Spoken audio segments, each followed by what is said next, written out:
Well, hello everyone, welcome to Life on Board AmyJo. We've got a bit of a bonus vlog for you this time because this isn't our usual cruising vlog. This is actually a question and answer session which you've been asking for absolutely ages, and we've put it off because other vloggers have been doing theirs, but we weren't sure we were going to get any questions, and we've been blown away. Oh, we have, yeah. We've got loads off of YouTube, Facebook and Instagram, haven't we? Absolutely loads. So we'll try and answer them. Yeah, we'll try and get us through as many as we can, but we don't want to bore you to bits. No, we'll just do a few at a time. Yeah. Okay, so what have we got? Well, question on YouTube from Sandra Kent. What did you both do for work before you decided to get a narrowboat and spend your life on the canal? Well, we were both at work when we got AmyJo, so it wasn't until a few years after we had her that we've retired. But I used to be a software engineer, so basically I was like a help desk at the refinery, so it was a little bit more in-depth software than just Windows and Microsoft Word and things like that. This was bespoke software for the process units in the refinery, so my job was just to maintain and support that. Yeah, and I was a TA in a private school. Teacher assistant, yeah. Which was quite good really, because I did get extra long holidays, so we could enjoy AmyJo and sort of going here, there and everywhere during those long times. But our hobbies while we were still working were sailing. Yeah. And we had Limaris 2, which was a Leisure 23 sailing yacht. Yeah. So. And then we had Enterprise dinghies, which we used to race. Yeah. Both, and we used to do Southport, 24-hour race at Southport, which was 12 o'clock Saturday till the 12 o'clock Sunday. That's during right. Day and night, which was interesting. And my favourite was we used to do what they call the Anglesey offshore race. So we used to sail the dinghy from a place called Beaumaris round the end of the island of Anglesey through Penman Point, if you want to follow that on a map, and then end up in a place called Tracebeacon. And that was a 15-mile coastal cruise in a 13-foot Enterprise dinghy. So, yeah. So we both loved being on the water from very sort of early, really, because I did sailing at school. Yeah. And we just loved being on the water, so it just made sense. We'd hired a few narrowboats for holidays with parents or on our own, and decided that's what we wanted to do for retirement. Although AmyJo, as Steve said, was built before we retired, we could enjoy her, get used to her before actually living on her full time. Right. So I'm just watching a boat go past. Just behind you or in front of us is the duck doors to the side of AmyJo, and while we've been talking, 3 boats have just gone past. Yeah. So I hope that answers your question, Sandra. So this question comes from another vlogger. His vlog is Voyage of Lydia, and Joe is his name. And you've met Joe in one of our vlogs actually. So Joe has asked us, is this our first narrowboat? Well, yes it is. We actually, as Chris has mentioned before, we hired narrowboats because we knew at the length of the boat that we wanted, which was 65 foot, and I'll explain why that is, we couldn't do things like the Leeds-Liverpool canal, so we hired boats on the Leeds-Liverpool, and the first one we hired was actually, we hired it from Skipton, so to the top of the Wigan flight. We didn't go down the Wigan flight. So we ended up having AmyJo built to our design and spec, and she ended up 67 foot because we had a second bathroom put in, or toilet put in at the back of the boat. So, but yes, she's our first narrowboat. So this next question is from Facebook actually, from Lydia on Narrowboat Moving On. Have you ever cruised to London in your narrowboat? And do you ever miss your sailboat? Ah, good question. Well, the first part's easy. The answer is yes. We did sail to London. We actually cruised down the Grand Union Canal onto the Regent's Canal, and we got to Limehouse Basin, which is the furthest you can get to on a canal. And then from Limehouse Basin we sailed through London on the Thames, the tidal Thames, and we went all the way up the Thames to Lechlade. So together with our sailing days from when we used to sail the Leisure 23 yacht up the estuary to St Catherine's Dock, we have actually sailed or cruised the entire length of the Thames, which, if you watch the vlog, was quite emotional for me because I'd always wanted to do that, and we finally succeeded in doing it. So yeah, we did cruise to London and loved it. Do we miss our sailboat? Ooh. Well, I think coupled with getting older, yes and no. Yes, we miss the sailing. Or I know Steve misses Limaris too, because he used to go over to France in it with my brother. And he loved that experience, so I was a bit scared. I didn't actually do that. But yeah, no, we don't miss it now. No, we've got very lazy since we've had AmyJo, to be fair. It was all too easy. Instead of getting up on a Sunday morning, getting togged up and then racing the Enterprise, it was easier to just get up, put the kettle on and have a cup of tea. Yeah, and I think now we're older, we prefer the slower pace of life, we do, to be honest. Yeah. We've got a smudge, we can walk, we can explore places that you don't actually go to by cars now. Yeah, so there we are. I hope that answers that one for you. So, question from Narrowboat Polls on Instagram. Could we say a few words about the impact, if any, on narrow escapes on our lives? Oh yeah. Well, it hasn't impacted our day-to-day life that much. No. To be honest, we still vlog, as you know, and we're still cruising the network. The only difference we have noticed are some people come up to us and say, we know you from somewhere. I can't place where. But can't place where. And as soon as we say narrow escapes, they go, that's it, you're the people that were collecting the cones, aren't you? Yeah. The pine cones. So we get that a lot. And we get people look at us but don't say anything. Yeah, that's right. You can tell the recognition in their face. Oh yeah, that's the people on narrow escapes.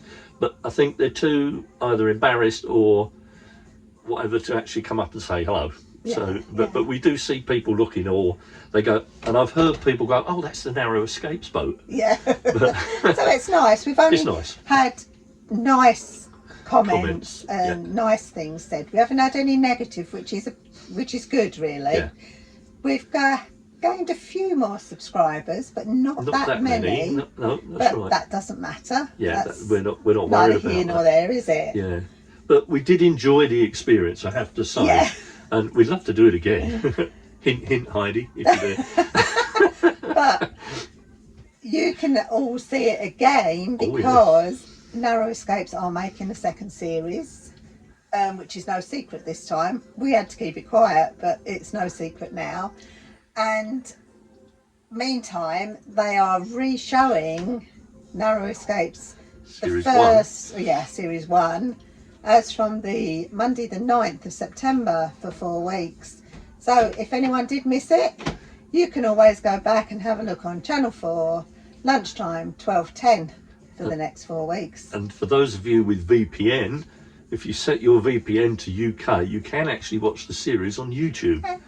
So there you go. So you can go and have a look at us for the second time, because we appeared in week 3. Yep. Thursday and Friday? Yep, we did. So there you go. Have a look. There we go. So we've had a question from Bridget on YouTube, and she asked, has AmyJo sailed on the River Severn, and if so, what preparations do you need to make? Well, we've done some of it, haven't we? We have sailed on the River Severn. We came off the River Avon, went on to the Severn, sailed down to Sharpness, and then back up to Worcester. So we've done a little bit of the river, but we haven't done the estuary part, the dangerous part. Yeah, so I mean, even the estuary part, if you were going to do that, there's obviously several things you need to prepare for, and one of them, the obvious one, is you need an anchor and sufficient anchor warp so that you can drop anchor if you have an engine failure, because bearing in mind the estuaries are tidal and there will be a current flowing, so you need to do that. We were lucky. We didn't need it because we were doing the non-tidal bit of the Severn. Yeah, and the other thing we needed was longer ropes because of the locks and Yeah, everything. the locks are huge. Yeah. And standard mooring lines wouldn't be long enough, so we've added extra things. And of course, for safety, you need your life jackets, and they need to be serviceable and usable. We had to buy new ones when we did that because our old ones were unreliable. And also, we had a smudge life jacket as well. We had a smudge one. Yes. You need a VHF radio. Well, I say you need. It's handy to have a VHF radio, or at least a fully charged mobile phone as a minimum. So there you go. And of course, one of the things I forgot to add is you need to check your engine before you leave, and the weed hatch. Oil, water, etc. And have plenty of drinking water on board in case you do get stuck out there. Right, we've got a question from Donna Fool, and I hope I pronounced that right, Donna. And she's on YouTube, and she's asked, how long have you had AmyJo, and is she your first boat? The answer to that is yes, she is our first boat. We've had her since new because we had her built in November 2013. Which was when she was launched. Actually, she's 11 years old this year in November. And she's doing really well, bless her. We still love her. Love her to bits. It took a long while. We took about 4 years actually planning what we wanted and what layout we wanted. So yeah, we're really pleased with her. And would we change her? I don't think so, no. We still love the layout that we've got. So thanks for the question, Donna. Hi, next question we've been asked by Leslie M. She's one of our Patreons and followers. And Leslie has asked, do we still enjoy cruising AmyJo as much as we did when we first got her? Well, that for us is a dead easy answer. We enjoy her far more now than we did when we first got her. Yeah, I think the fact that we were both at work when we first got her, we were very limited as to where we could cruise. But since we've both retired, we have thoroughly enjoyed cruising AmyJo. And we've been places like, as you saw on the vlogs, the River Thames. We've been through Stratford-on-Avon. We've done the Avon 7. So yes, we really do enjoy cruising AmyJo. And I can't ever see us not doing it unless ill health stops us. Absolutely love the life, the freedom. You can stop in places and just chill out and do nothing. That's it. It is a brilliant life, I think. We're out in the open, we walk the dog. I'm convinced we wouldn't be as fit and healthy as we are now if we didn't have AmyJo, let's put it that way. So yeah, to answer your question, Leslie, thoroughly enjoying our life on the boat. Another question from Facebook from Trevor Allen. Does living on a narrowboat ever feel claustrophobic? Well, it certainly doesn't to us, does it? No, because it's open through the boat, isn't it? Yeah. So AmyJo's layout is fairly open at the front with the saloon and kitchen. So it's only really the bedroom that's small, and that really doesn't bother us, does it? No, and the bathroom is a normal size really, sort of 6 foot square is quite a reasonable size. So no, it's not claustrophobic for us at all. So we've had a question from Andy Relton on Facebook who wanted to know what are our high and low points of constant cruising. Well, there's loads of highs, isn't there? Oh, the highs are the amount of friendships that we've made along the route, the scenery, changing seasons. Yeah, it's just beautiful. Stunning. And the places we visited, like, you know, the tidal Thames that we did, the Pont Casiltra Aqueduct is always an exciting cruise, and things like that. And this Macclesfield is absolutely a joy. We're on the Macclesfield currently, and it's a pure joy cruising along here. It's lovely. As for lows, they're few and far between, but I think the one, the main one is, you know, when we've been cruising all day and maybe working loads of locks like we did the Ashton locks recently, and if it's pouring a rain and it's cold and you get to a visitor mooring and you want to moor up for the night and find there's no spaces, and we're tired, we're hungry, and there's just no spaces in the visitor moorings, and it's becoming more and more prevalent these days as more and more people are buying narrowboats and coming on the canals. Now that's no bad thing. I think that's a good thing, but that for me is a low point, I think. Yeah. And this is from Jojo on Facebook. What's the best and the worst thing about living on a narrowboat? Now that's very similar to Andy Relton's Yeah. one, but the difference here is the best thing really of living on the boat. Yeah, the scenery, the different locations, and we sort of try and cruise a day more up and explore in the local area, which you don't actually get to do in a house. Yeah, you don't, no. And you get to meet people you wouldn't ordinarily get to meet if you lived in a house, to be fair. The freedom is one of the best things, I think, we can sum that up in, can't we? And the worst thing, I think, for trying to get underneath the boat and black it. That is a horrible, messy, cold job, because we normally do it sort of in the autumn or in the early winter. Yeah. Weather's overcast and grey like it is today. It's cold and often raining, and you're underneath the boat with a scraper scraping off rust and blacking, and that's, for me, I think that's the worst part of narrowboating, is blacking the boat. This one also from Facebook, and this is from Amy. Having lived on the boat for a few years now, is there anything you miss from living in a house? The only thing that I missed initially was not having a bath. Yeah. Because I love just to soak in the bath with candles and everything, but we haven't got room for a bath in the boat. It's the water. And the water. Some boats do have baths, but we have a shower. So we compromised and we had a big walk-in shower built. I don't think I miss anything else, actually. I think, if anything, I miss my workshop, because I had a workshop at the bottom of the garden where I could keep all my tools, and now I've just got a toolbox. What, how many toolboxes? Well, 2 then. 2, 3, 4. All round the engine bay they're stored as well. Yeah. So, yeah, not really. And of course, the other thing we miss is visiting our daughters as and when we want, because, you know, now we're travelling, we're not that close to them, so we don't see them as much as we should do. And we've now given up the car, which has been just breath of fresh air for us, really, actually. But it also means that we don't get to see our daughters as often as we should. It's now trains and buses, but that's fine. Right, next question from Facebook again, from Ginger. If you built AmyJo today, is there anything that you would do differently?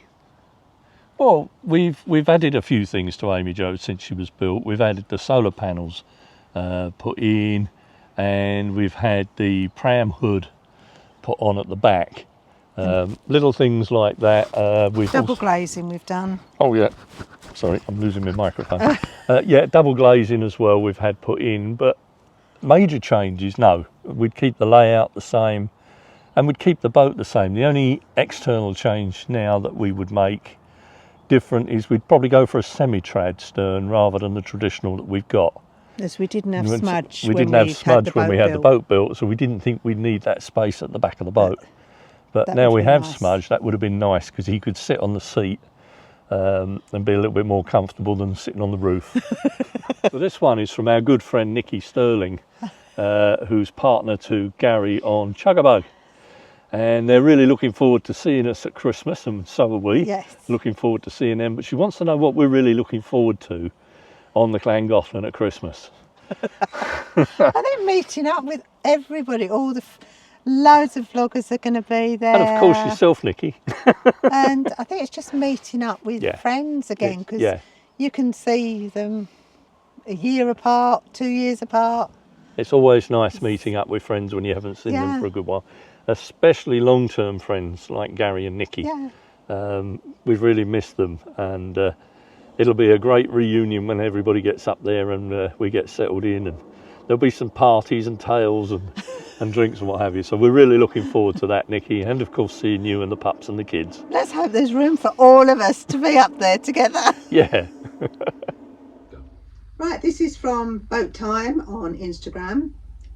What is your favourite video you have made on your channel? Oh God, that is a difficult one. I've enjoyed making them all, otherwise I wouldn't be doing them. But I think possibly the most fun I had was the ones, and you were with us, and that's at Lechlade when we were on the pedlos. I really enjoyed putting that one together. That was great fun. Excuse smudge photo bombing. Yeah, I think that's probably my favourite edited vlog, but my favourite vlog that we've done so far has to be the tidal Thames. I'm gonna remember that for the rest of my life. Yeah. That was something else. That. See, I like all of them because like the tidal Thames, the Llangollen going over the Ponty, and also sort of going into Liverpool is something different. It's so spectacular, isn't it? Going into Liverpool. Yeah. But Portland Basin was fun as well. Oh yeah, we had some real fun in the museum in the Portland Basin, which was one of the recent vlogs. Yeah, so that was good. That was good fun. But on our actual video channel, our most watched video out of all of them is the walk through the boats, because I think everybody just loves seeing the inside of boats. Yeah. Me included. Yeah. So I hope that answers your question, Amy, on words. Yeah. This question's come from Golden Hair on Facebook, and excuse me, I'm going to have to read it. Have you seen a decline in the maintenance of the canals, locks and services, etc., since you started cruising AmyJo? And is there a north-south divide when it comes to maintaining canals? Well, let's take the first bit. Have we seen a decline in the canals? Absolutely. Definitely. We're seeing more vegetation, badly managed, i.e., you know, the towpaths are starting to overgrow now, whereas in the past they weren't. Locks now, we're finding more and more locks with paddles padlocked up because they're broken and leaking. Rather than maintaining, they're waiting till they break. I mean, before lockdown, when they had staff, they would have had guys going up and down the canal network, oiling and greasing the paddles, checking the locks over, reporting any faults, fixing them. But since lockdown, and a lot of them were made redundant, they don't have the resources now to do that. So it's a case of if it's not fixed, if it's not broke, don't fix it. In this day and age now. So that's that.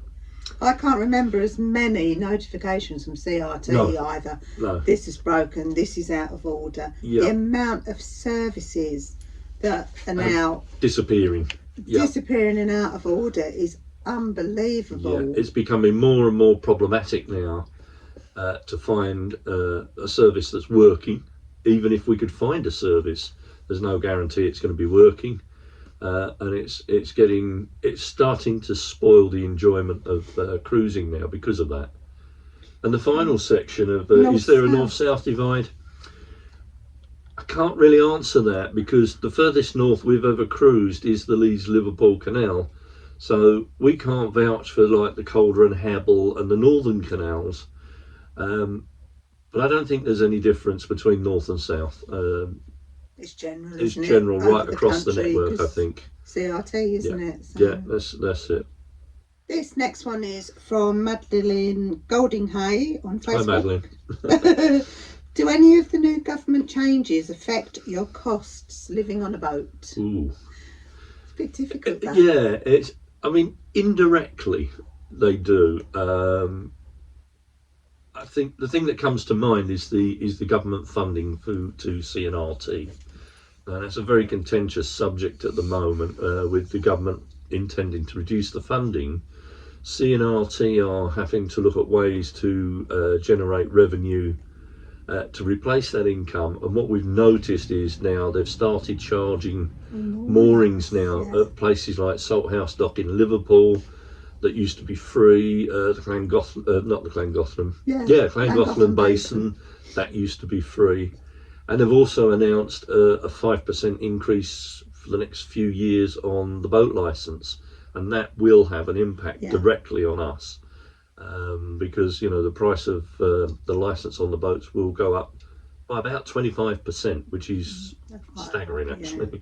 So yeah, but they don't tend to affect us that much. If you lived in a house, things go up. Council tax, water rates, everything goes up. It's a bit the same. Yeah, it's no different. But that's just general life increases. The government changes, I don't think I don't get involved in. Not directly. I bury my head in the sand. So I hope that answers your question, Madeline. It was a bit woolly because we're not overly sure, to be fair. While we can manage living on the boat, we do. That's it, yeah. This next question is from Tim Lock on YouTube. Hi, Tim. What are the positives now that it is busier on the canals than ever before? It's quite... Yeah. I think the positives are there are a lot more people now that we can meet. Yes. The social side of it, I think now, with more and more people on the canals, we're meeting more and more people, and there are some lovely people out there on the network, and we've made numerous friends as a result of there being more people. I think. And the canals are going to be used. Are used more, so obviously they're not going to silt up so much, then they're not going to weed up and things like that as much. Now, you've got to think that, you know, there are over 300,000 canal boats on the canal network apparently now, which is far more than there used to be when in the working boat days. And the wear and tear on the network is now increasing, so that's a negative, I guess. But it's nice also to see all the different colours of the narrowboats and the naming conventions of some of the boats. I mean, there's some real wacky names out there, and colour schemes for that matter. So yeah, I think that's a positive. It's more colourful these days. And I suppose the more people, the more income CRT will have. Yes, from boat licences and what have you. So that's a good thing. So I hope that answers your question, Tim. Right, and the final question, which we've left till last because this might be a little bit long-winded one to answer, and this is from Dave Raver, who is interested in what our costs are of running the narrowboat. So I'm going to cut here because I think Chris will just be sat there while I rattle on about graphs. And I don't have anything to do with it. I just go shopping. But in a nutshell, we've been keeping a spreadsheet since AmyJo was launched, and I think on average now we're spending about £250 to £300 a month in the summer months, and that's mainly down to diesel and gas, colour gas. But that doubles in the winter. We're almost up to £600-700 in the winter months, and that's primarily down to the fact that we're using more coal. We get through a lot of coal in the winter. We have a log burner in the front of the cabin here, and we can get through a bag of coal in a week. Yeah. And other costs, we budget. We're in a fortunate position. We can budget, and we put away so much money per month. Yeah. And over the year that will pay for the blacking. And any other maintenance costs of the boat as well. So I hope, Dave, that spreadsheet sort of gives you some idea of what we're doing with all the utilities and the annual costs and what have you. So I hope that answers that question for you, mate. And I think that's it. We're done. I say we've had so many questions. We've had to film it in several stages. Yeah, I do hope we've not bored you to death. You've made us think. You've made us think hard and long. And what's really nice is I've had to delve through all the archives of the blogs to find bits to add to this video to make it a bit more interesting. Rather than just us. Just staring at us, So I do hope you found those questions and answers interesting. And I hope we haven't missed any out. And we hope we haven't missed anybody. And if we do, we deeply apologise. Chris has been very fastidious in writing down the questions from Facebook, from WhatsApp, from Instagram, from YouTube, and we've collated them all together, hence the sheets of paper down here. So hope we've answered all the questions and you've enjoyed it. So we're going to call it a day there now. I've got a cup of tea going cold. And we'll see you on our regular vlogs.